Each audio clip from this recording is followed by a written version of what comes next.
speaker and invite the member of the government.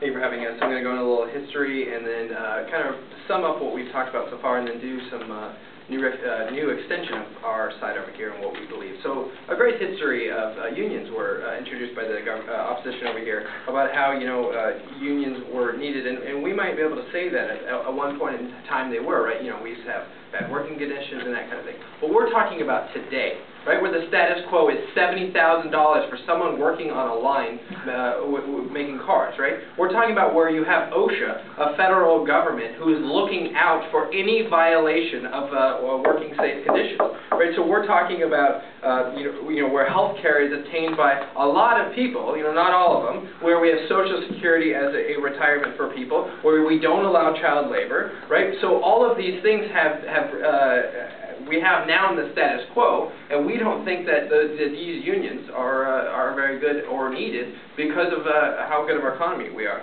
So I'm going to make the case in this speech that the free market is absolutely the reason that we have all these standards, and that the free market principles are what we need in society to continue to be this prosperous.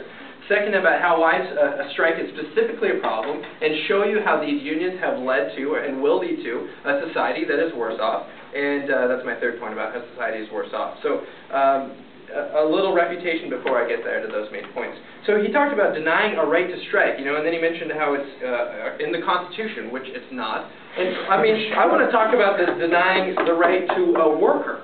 All unions do is look out for those members of the club. They look out for nobody else. They say, how much are we getting paid? Well, let's fight the company because we need to make more. Each side has admitted that. That's their number one goal. They don't care about anyone else, and they don't care about society if they damage it by striking, because they're looking out for numero uno. So then he talked about, working, and he gave this great story about GM. Did you know GM has paid more in healthcare costs than it's for steel? Right? So they're in the business of healthcare, not in actually making cars. And he gave this, story about the, the management. On our side, we talked about other competitive companies, so we don't think GM, and then Apple, and then civil disobedience. We really like that.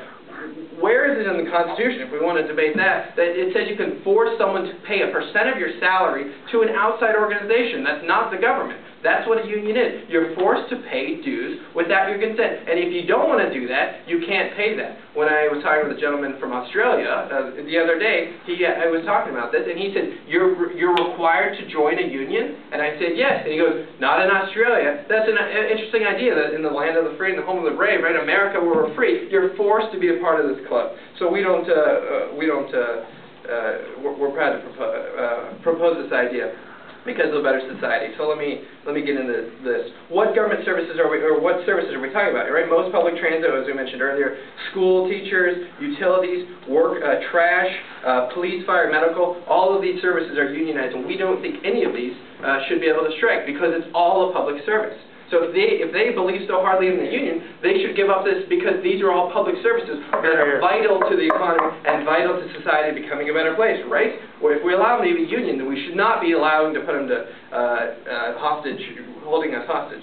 So let's talk about the free market, right? We believe absolutely that the free market principles that we share in the West, in these countries, are absolutely the reason that our GDP is so successful, the reason that we have such standards of living, the reason that we're so mobile that we can work in any different company. And we believe that these union practices that they use of coercion, of power of influence over government and of the business, are absolutely against the principles that we have. So in the same idea, we don't think that it's fair for someone to strike and then hold the rest of society hostage. Now, I'm going to specifically mention government because these are interesting specific examples of that. So in Canada, when the union striked for the trash carriers, they had a disease outbreak. Like, they literally had people, a spike in disease, because the trash was left out on the sidewalk instead of being collected. We're talking about a national crisis. When it happened during the 80s, the President of the United States laid off all of the union workers for the airline industry. right? And then interesting later that those, same airlines went bankrupt and they laid off all of their unions and they came back ununionized, more leaner and thankfully making a profit, which is why we can all fly here for cheap. So we don't think that these unions are specifically, the strike is specifically a problem, and that's my second point. In Hawaii, where we're from, the teachers' union battled with the governor about, every state now has pretty much a deficit because of the economy, and they battled with the governor, they had a contract dispute, because we had to cut the budget, and they chose to get school day furloughs to work less days rather than having people laid off or having a pay cut. So the school teacher union, the one that's supposed to be looking after the child, literally said we would rather work less days than have any number of teachers of ours laid off. That's a great thing in society. You look out for your fellow teacher over the expense of children, that 19 days would come off of the school calendar because you're more concerned about your pay, which is pretty darn good being in a government union, over the children. So we believe, and this is the case right here, as I'm saying, that unions specifically, especially when it comes to a strike, do not look out for society, and we believe harm the society. So that's the third point. So we think that they selfishly damage society. Now, I talked about government budgets earlier, and a majority of government workers are union.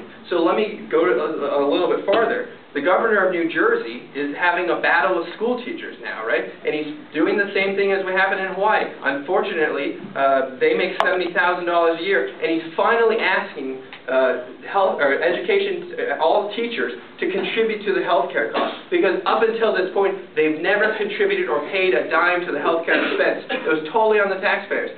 Now, as we go forward, we're going to have a lot of issues in America with the federal debt and much less the state debt. And we believe, in the examples that I've given you, that not only are they selfish and looking out for themselves, but the strike potential is going to be a national disaster or a state disaster in all of the areas that I mentioned. So we are proud to propose. We think that the free market works in America, that we're obviously well off for it, and specifically strikes are dangerous to society and worse off society, and society is not or is damaged because of it, and we're proud to propose. Thank you. Thank you, speaker, and invite the member of the opposition.